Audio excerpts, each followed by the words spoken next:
السلام علیکم ناظرین، آپ دیکھ رہے ہیں کومیل ٹی وی، میں ہوں کومیل سلطان۔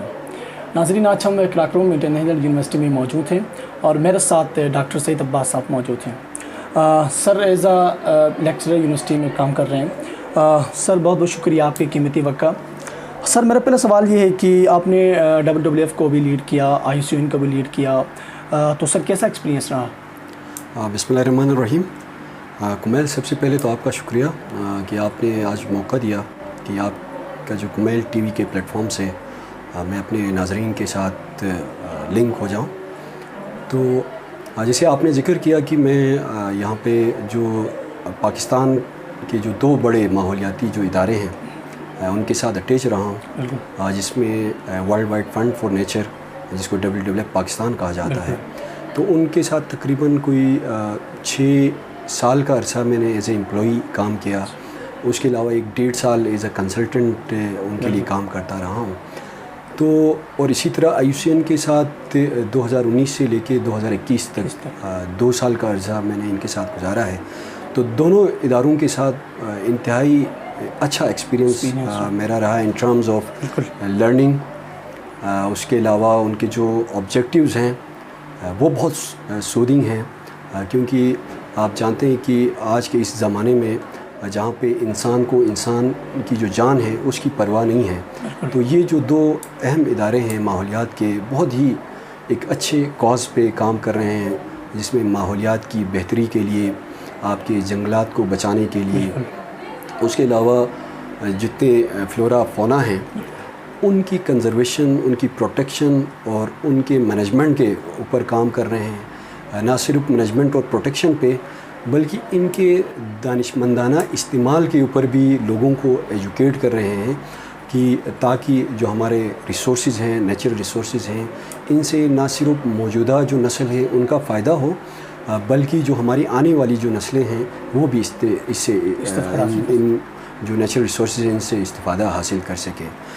WWF یا جو IUCN جو کام کر رہا ہے، یہ سرکار کے جو کام ہیں ان میں ایک بہتری کی طرف ایک اور قدم ہے ان اداروں کا۔ یہی وہ ادارے ہیں، دو بڑے ماحولیاتی ادارے ہیں جنہوں نے نہ صرف گلگت بلتستان کا بلکہ پاکستان کے جو دوسرے پروونسز ہیں اور نیشنل لیول کے جو بایو ڈائیورسٹی جو پروٹیکشن یا ان کے مینجمنٹ کے اسٹریٹجیز وہ مرتب کیے۔ اس کے علاوہ جو پروونشل جو لائن ڈپارٹمنٹس ہیں ان کو ماحولیات سے ریلیٹڈ جتنے بھی پالیسیز پلانز ہیں ان کو مرتب کرنے میں امداد کی ان دو اداروں۔ بہت زبردست۔ سر جیسا کہ آپ جانتے ہیں کہ ہیومنس کے ساتھ اینیملس کی کافی انٹریکشن ہوتی ہے، تو بات اگر ہم کریں گلگت بلتستان میں موجود اینیملس کی، اسپیشیز کی، تو سر گلگت بلتستان میں موجود جتنے بھی اسپیشیز ہیں ان کو کیا تھریٹس ہیں آنے والے وقتوں میں؟ یہ بھی ایک انتہائی اہم سوال ہے، کیونکہ گلگت بلتستان کو اللہ تعالیٰ نے بے شمار نعمتوں سے نوازا ہے، جن میں جو فلورا اور فونا کے حساب سے ہم بات کریں تو ایک رچ ایریا ہے، جو ماؤنٹین فلورا اور فونا کی خصوصاً ہم بات کریں تو اس میں اس وقت جو سب سے بڑا جو تھریٹ ہے وہ بذات خود انسان ہے۔ جس شرح کے حساب سے انسانی آبادی بڑھ رہی ہے، تو ہم جو ہے اپنے پاپولیشن ایکسٹینشن کی وجہ سے روڈز بنا رہے ہیں، بلڈنگیں بنا رہے ہیں، مینس کہ ہم ان کا جو ہیبیٹیٹ ہے فلورا اور فونا کا، اس ہیبیٹیٹ کو تباہ کر رہے ہیں، ڈسٹریکٹ کرتے ہیں۔ اس کے علاوہ موجودہ جو دہائی ہے اس میں یہ جو میگا انفراسٹرکچر ڈیولپمنٹ کے ایکٹیویٹیز ہیں، جس میں جو روڈ کنسٹرکشنز وغیرہ ہیں، ابھی بھی دیکھیں تو پچھلے انہی مہینوں کے اندر گلگت بلتستان میں بہت بڑے پیمانے پہ جو روڈز ہیں وہ فیڈرل پروجیکٹ سے جو ہے اپروو ہوئے ہیں، کچھ ہمارے جو پروونشل سبجیکٹ کے بھی کچھ روڈز وغیرہ ہیں۔ اب یہ جو سارے روڈز ہیں ان جگہوں سے گزر رہے ہیں جو کہ بایو ڈائیورسٹی ہاٹ سپاٹس ہیں۔ اگر ان روڈز کی تعمیر کے وقت ہم کوئی دانشمندانہ لائے عمل اختیار نہ کریں، ان روڈز کو بنانے سے پہلے اگر ہم ان کی پراپر اسٹریٹجک اسسمنٹس نہ کریں تو یہ آگے جو ہماری بایو ڈائیورسٹی ہے ان کے لیے انتہائی نازک مرحلہ کریٹ کر سکتے ہیں۔ اسی طرح ہماری ہی وجہ سے، انسانوں کی ہی وجہ سے آپ دیکھ رہے ہیں ہم انڈسٹریلائزیشن کی طرف چلے گئے ہیں تو اتنے ایمیشنز ہیں، کاربن ایمیشنز ہیں. ان ایمیشنز کی وجہ سے آپ دیکھیں تو گلوبل وارمنگ جو ہے وہ اب حقیقت بن کے سامنے آ رہی ہیں. اور اس کلائمیٹ چینج کی یا گلوبل وارمنگ کی وجہ سے جو نقصانات ہیں ان کی نہ صرف فریکوینسی میں اضافہ ہوا، ان کی انٹینسٹی میں بھی اضافہ ہوا ہے. پہلے جو ایونٹس، جو ڈیزاسٹر کے ایونٹس 20-30 سالوں میں ریپیٹ ہوتے تھے، اب وہ ہر دوسرے تیسرے سال ریپیٹ ہو رہے ہیں اور ان کی شدت میں بھی اضافہ ہوا ہے. یہ پہلے کی نسبت زیادہ خطرناک ہے، زیادہ نقصانات وہ کر رہے ہیں. آپ کا جو اکنامک سسٹم ہے اس کو انہوں نے تباہ کیا ہوا ہے، کہ جس کی وجہ سے ہماری جو گورنمنٹ ہے یا جو ہمارے ادارے جو اس سیکٹر میں کام کریں ان کے لیے بھی ایک چیلنج بنا ہوا ہے کہ اس سیکٹر میں وہ جتنے پیسے لگا رہے ہیں اتنے اس سے زیادہ نقصانات ہو رہے ہیں. تو اور پھر ظاہر سی بات ہے عوام کی طرف سے بھی ایک پریشر ہے کہ ان کی ریزیلینس کے اوپر کام ہو. تو یہ کلائمیٹ چینج ایک دوسرا اس میں اسپیکٹ ہے. اسی طرح ایک تیسرا اور ایمرجنگ جو تھریٹ ہے بایو ڈائیورسٹی کے لیے اس وقت وہ ماس ٹورزم کا ہے. آپ نے دیکھا ہے پچھلے جو خصوصاً 2015 کے بعد جس طرح سے ٹورسٹ یہاں پہ آ رہے ہیں تو وہ دیکھیں تو ماس ٹورزم ہے. اس کے اندر کوئی نیچر بیسڈ ٹورزم، یہ جو ایکو ٹورزم دنیا کے اندر جو پریکٹس ہو رہا ہے ڈیولپ کنٹریز کے اندر، جہاں پہ ماحول کو بھی ترجیح دی جاتی ہے، کسی ریجن کی کیرنگ کیپیسٹی کو دیکھا جاتا ہے کہ وہ ریجن کتنے ٹورسٹ کو ایکوموڈیٹ کر سکتا ہے سسٹینیبلی. یہاں پہ ایسا نہیں ہے. اگر آپ فگرز دیکھیں 2015، 16، 17، 18 اور 19 کے، تو گلگت بلتستان کی جتنی آبادی ہے اس سے زیادہ کی تعداد میں ٹورسٹ نے یہاں پہ وزٹ کیا ہے. تو یہ دو طرح سے چیلنجنگ ہے. ایک تو یہ جو ٹورسٹ ہیں جیسے میں نے کہا ماس ٹورزم ہے، کوئی رولز یا ریگولیشن اس طرح کے نہیں بنے ہوئے ہیں. ہمارے جو انوائرمنٹ پروٹیکشن کا جو ادارہ ہے وہ نیا ہے، ان کے پاس اتنا ہیومن HR نہیں ہے یا اتنے فائنینشیل ریسورسز نہیں ہے کہ وہ ہر جگہ جو ہے بہتری کے اوپر کام کرے. تو ایک پولوشن ان کی وجہ سے جنریٹ ہو رہا ہے. پھر سیکنڈلی گلگت بلتستان چونکہ ہارش کلائمیٹک کنڈیشن یہاں پہ موجود ہیں، جو ریسورسز ہم پروڈیوس کر رہے ہیں وہ ہمارے اپنے استعمال کے لیے بھی کم ہیں، اسی لیے ہم ڈاؤن کنٹری کے اوپر ڈیپینڈنٹ ہیں. اب ایسے سینیریو میں مطلب ہماری آبادی سے زیادہ لوگ آئیں گے تو وہ ایک ریسورسز کے کم ہونے کے بھی چانسز ہیں. جیسے آٹا اگر آپ دیکھیں ہم ڈاؤن کنٹری پہ انحصار کرتے ہیں، اسی طرح تقریباً اشیاء خوردنوش جو ہے ہم ڈاؤن کنٹری سے وہ کرتے ہیں. تو یہ بھی ایک چیلنج ہے. گو کہ ایک اکانومی لا رہے ہیں، جو ٹورسٹ آ رہے ہیں وہ پیسے یہاں پہ خرچ کر رہے ہیں، لیکن انوائرمنٹ کے اوپر اگر اس کو سسٹینیبلی اس کو ریگولیٹ کر کے جو نیچر بیسڈ ٹورزم ہے اس کی طرف اگر نہ جائیں تو یہ پھر نقصان دہ بھی ہو سکتا ہے. تو میرے خیال میں اس وقت یہ 3 جو ہے میجر تھریٹس ہیں. اچھا سر، بہت زبردست. جیسا کہ سر آپ جانتے ہیں کہ پچھلے 20-25 سالوں سے جو ٹرافی ہنٹنگ کا انعقاد ہوا ہے، اگر بات کریں ہم گلگت بلتستان کی، تو سر ٹرافی ہنٹنگ سے جو کمیونٹی ہے اس علاقے کی، ان لوگوں کو کیا فائدہ ہوتا ہے، اور جو جس اسپیشی کی جو ہنٹنگ ہوتی ہے ان پر کیا اثر پڑتا ہے؟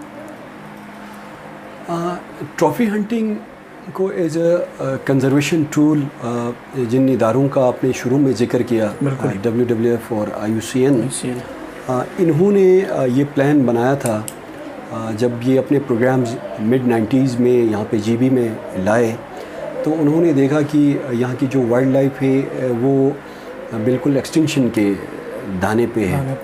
وہ اس لیے اس طرح تھا کہ یہاں کے جو لوگ ہیں وہ ہائیلی ڈیپینڈنٹ ہیں نیچرل ریسورسز کے اوپر. خصوصاً اگر ہم mid-90s کی بات کریں تو اس وقت اتنے جاب اپرچونیٹیز یا جو اسمال اسکیل جو انٹرپرائزز یا جو کاروبار کے جو مواقع ہیں اس وقت اتنے نہیں تھے. ایون کہ آج بھی اتنے نہیں ہیں کہ ہم ٹوٹلی اس کے اوپر ڈپینڈ ہوں، کیونکہ ہمارا علاقہ بھی ہارش ہے.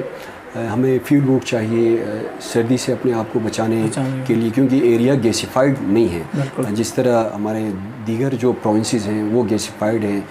سوئی سے جو ہے گیس کی لائنیں ان کے گھروں تک ہیں. ہمارے پاس یہ ریسورسز نہیں ہیں. تو کہنے کا مطلب کہ ہم ہائیلی ڈیپینڈنٹ ہیں اپنے نیچرل ریسورسز کے اوپر. اب ایک ایسے سینیریو میں ڈپارٹمنٹ کے لیے بھی, جو parks and wildlife department ہے, ان کے لیے بھی ایک چیلنج تھا کہ وہ کس طرح جو بایو ڈائیورسٹی ان کو بچائیں. تو یہی جو کنزرویشن ادارے تھے IUCN WWF, یہ ایک پلان لے کر آئے کہ انہوں نے کہا کہ کیوں نہ ہم کمیونٹی کے ساتھ مل کے ان کا دانشمندانہ استعمال کا کوئی پلان بنائیں. اور یہ پلان انہوں نے کہ ہوتا ہے payment for ecosystem services کے نام سے, کہ یہ ٹرافی ہنٹنگ کا پروگرام انٹروڈیوس کرایا. بر ڈسٹرکٹ نگر کے اندر ایک ویلی ہے وہاں سے, اور ہنزا میں ایک ویلی ہے خیبر اور KVO, ان 2 جگہوں سے انہوں نے ٹرافی ہنٹنگ کرانا اسٹارٹ کیا گلگت بلتستان کے اندر. اور اس کے اندر شروع میں اس طرح کا اس کی ماڈلٹیز طے کیے کہ جو ٹرافی ہنٹنگ جو تھرو پراپر لائسنس ایک ہنٹر آ کے ہنٹ کرتا ہے, تو اس کی آمدنی میں سے 70% انیشیلی وہ کمیونٹی کو دیتے تھے, اور جو 30% ہے وہ گورنمنٹ اٹھا لیتا تھا. اور گورنمنٹ کا جو 30% شیئر ہے, اس شیئر کو انہی نیچرل ریسورسز کے ریگولیشن کے اوپر پھر فردر خرچ کرتا تھا. اور جو 70% کمیونٹی کو جو شیئر جاتا تھا شروع میں, اب اس کے استعمال کے لیے بھی یہاں پہ لائحہ عمل مرتب کیا WWF اور IUCN نے, کہا کہ ان میں سے جو 50% ہے آپ ڈیولپمنٹ میں, سوشو اکنامک ڈیولپمنٹ میں لگا سکتے ہیں, جس میں علاقے کے اندر کوئی واٹر چینلز کی ضرورت ہے اریگیشن کے لیے, ایگریکلچر کو بوسٹ کرنے کے لیے, یا کوئی واٹر جو ڈرنکنگ واٹر کا کوئی اسکیم ہو, تو ان کے اوپر وہ خرچ کریں, ہیلتھ کے اوپر خرچ کریں, ایجوکیشن کے اوپر خرچ کریں. اور اس کمیونٹی کا جو 70% ہے, اس 70% شیئر میں سے کمیونٹی بذات خود بھی 30% کنزرویشن کے اوپر لگائے کہ وہ اپنا watch and what system introduce کریں, جس میں وہ راکھا جو سسٹم ہے وہ رکھیں, اس میں کچھ لوگوں کو نومینیٹ کریں, ان کو منتھلی آنریریم دے دیں, اور وہ پھر جو ایلیگل ہنٹنگ اور پوچنگ ہے اس کو ریگولیٹ کر لیں. اور پھر یہ سلسلہ چلتا آ رہا تھا. پھر یہ آ کے 2014-15 کے اندر جو وائلڈ لائف مینجمنٹ بورڈ, جو یہاں کی ایپیکس باڈی ہے, جو کہ وائلڈ لائف اور پارکس ریلیٹڈ جو ایشوز اس کے اوپر اس کی سالانہ جو میٹنگیں ہوتی ہیں, تو وہاں پہ ایک پرپوزل آیا کہ کیوں نہ ہم 80% جو شیئر ہے ٹرافی ہنٹنگ ریونیو سے وہ کمیونٹی کو دے دیں. تو وہ پھر اس وقت کے جو چیف سیکرٹری جو کہ چیئرمین ہوتے ہیں وائلڈ لائف مینجمنٹ بورڈ کے, انہوں نے اس کی اپروول دے دی. تو اس کے بعد اب 80% جو آمدنی ہے وہ کمیونٹی کو جاتا ہے. تو اس سے بہت سارے ہمارے پاس ایگزامپلز ہے. آپ KVO کی ایگزامپل لے لیں, خیبر ہے, ہمارے پاس بونجی ہے, ہمارے پاس بلتستان میں SKB ہے, یہاں پہ گلگت کے اندر جٹیال ہے, کارگا ہے.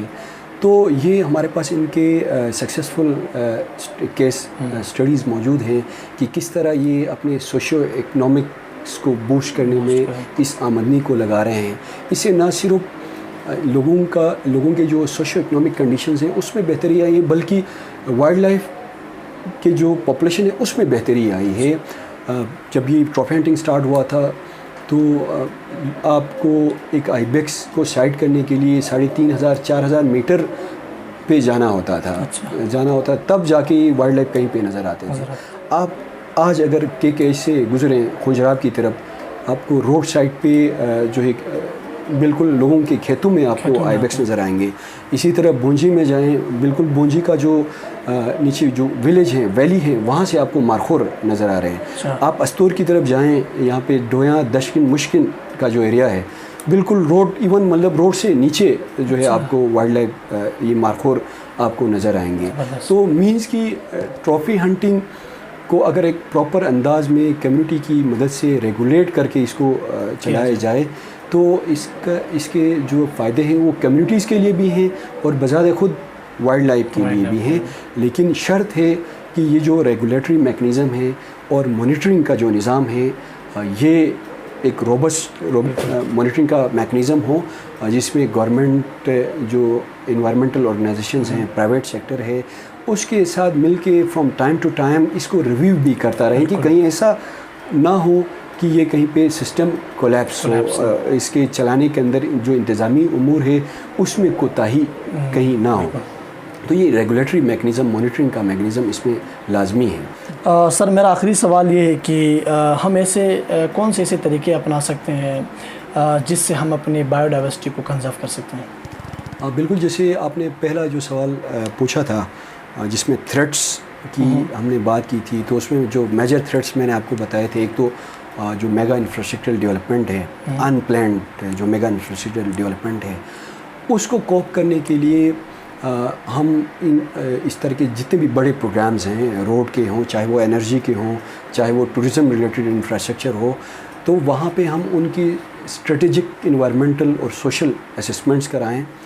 جہاں پہ ہم جب اسٹریٹجک انوائرمنٹل اور سوشل اسسمنٹس کی بات کرتے ہیں تو یہ ایک عام روایتی جو انوائرمنٹل امپیکٹ اسسمنٹ جس کو EIA کہا جاتا ہے، یا جو پروگرام یا پروجیکٹ کی نوعیت کو دیکھ کے جو IEEs ہوتی ہیں، انیشیل انوائرمنٹل ایگزامینیشنز ہوتی ہیں، ان سے ایک مختلف وہ ہیں. جو IEEs ہیں یا EIAs ہیں، ان کا مقصد ایک پروجیکٹ کی اپروول کے حد تک ہوتا ہے، گو کہ اس میں بھی ایسی بہت ساری جو تجاویز ہوتی ہیں جن کے اوپر اگر کام ہو تو انوائرمنٹ کی بہتری ہو سکتی ہے، بایو ڈائیورسٹی کی بہتری ہو سکتی ہے. لیکن جو ہمارے کانٹیکس GB کی کانٹیکس میں، یا ایون پاکستان کے کانٹیکس میں، یا ڈیولپنگ کنٹریز کے کانٹیکس میں جو IEEs ہیں یا EIAs ہیں، وہ for the sake of approval of projects ہوتے ہیں. پروجیکٹس اپروو ہو گئے، اس کے اندر آپ نے دکھانے کے لیے انوائرمنٹ کا کمپوننٹ رکھا، لیکن ان پریکٹس یہ نہیں ہو رہا ہے. تو اس کو کوپ کرنے کے لیے اسٹریٹجک لیول کے اسسمنٹ ہو. اب یہ جو اسٹریٹجک لیول کے اسسمنٹس ہیں سوشل یا انوائرمنٹل، یہ EIAs اور IE سے اس طرح مختلف ہیں کہ یہ ٹارگیٹ ہوتے ہیں پالیسی میکرز، اس کے ٹارگیٹ ہوتے ہیں یہ، یا جو آپ کے جو ٹاپ بیوروکریسی ہے وہ اس میں ٹارگیٹ آڈینس ہوتا ہے، کہ اس میں آپ پہلے سے ایسے انوائرمنٹل رولز اینڈ ریگولیشنز بنائیں جو پابند کریں آپ کے ڈیولپمنٹ سیکٹر کو، چاہے وہ پرائیویٹ سیکٹر ہو چاہے وہ گورنمنٹ سیکٹر ہو، کہ وہ ہر اپنے پلان کے اندر، ہر اپنے پروجیکٹ کے اندر، ہر اپنے پروگرام کے اندر انوائرمنٹ کی بہتری کے لیے ایک روبسٹ کمپوننٹ اس کے اندر رکھیں. کہ کہیں پہ ہم روڈ بنا رہے ہیں، اس روڈ کے بننے سے اگر ہمارے فارسٹ کور کی کوئی 400-500 ٹریز کٹ رہے ہیں تو وہاں پہ وہ پھر 500,000 لگانے کا بھی اس کے اندر کمپوننٹ رکھیں. اسی طرح اگر روڈ بناتے وقت وہیکلز نے موو کرنا ہے، پولوشن نے کریٹ ہونا ہے، آپ کے پاس گلگت بلتستان کے اندر دیکھیں تو اوپن گلیشیئرز ہیں، وائٹ گلیشیئرز ہیں، اگر اس کے اوپر بلیک کاربن ڈپازٹ ہو تو اس کی میلٹنگ جلدی ہو جاتی ہے. تو اس کو کوپ کرنے کے لیے گرین کور کو انہانس کرنے کے اس کے اندر کمپوننٹس ہو. اسٹریٹجک جو اسسمنٹس ہیں یہ آپ کو یہ چیزیں بتا دیتی ہیں. اسی طرح پھر جو مقامی آبادی ہیں ان کو جو انوائرمنٹ کے یا کلائمیٹ چینج کے یا گلوبل وارمنگ کے جو نیگیٹو امپیکٹس ہیں اس سے بچانے کے لیے آپ میٹیگیشن میجرز، جیسے گرین کور کو بڑھانا ایک ایگزامپل میٹیگیشن میجرز کا ہے، جو کاربن ایمیشنز کو کم کرنا ہے. اسی طرح کچھ ہوتے ہیں ایڈپٹیشن میجرز، کہ آپ کو وہ ڈیولپمنٹ کرنا بھی ناگزیر ہے، کیونکہ آپ نے دنیا کے ترقی یافتہ ممالک کے ساتھ ان کے صف میں کھڑا ہونا ہے، ان کے ساتھ مل کے کام کرنا ہے.